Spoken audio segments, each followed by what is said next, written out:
अरे भैया हो देख रे कितना सुंदर लड़की। अरे हाँ बड़ी चला।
ऐसा मत करी हा।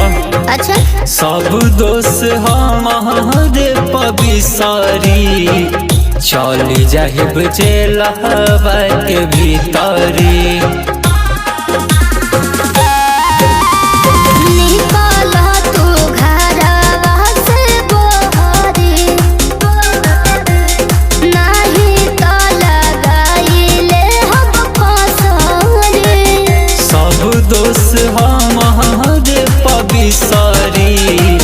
चली जाहिब जेला के भीतरी। रोई रोई कहबाई का कोइली रे जनुमा ले लो पनुमा बेचतिया तोहर जनुआ। ले लो पनुमा बेचतिया तोहर जनुआ। अरे चुप, हमार बेटा ऐसा ना कर सके। तो अपने बेटे से पूछ ली। बताओ बेटा। हे सबक से दोस्ती भइल यार से धीरे धीरे गाड़ी बढ़ल प्यार के। आगे बताओ आगे बताओ, रुक काहे कइला? इनका शर्म लगता, हम बताओ तो नहीं। साइन भइल शादी के करार पे छोड़ दिहले हमरा के जुठार के। हे सबक से दोस्ती भइल यार से धीरे धीरे गाड़ी बढ़ल प्यार के। साइन भइल शादी के करार पे छोड़ दिहले हमरा के जुठार के। काहे ऐसन काम कइले हवे रे मजनुआ। ले लो पनुमा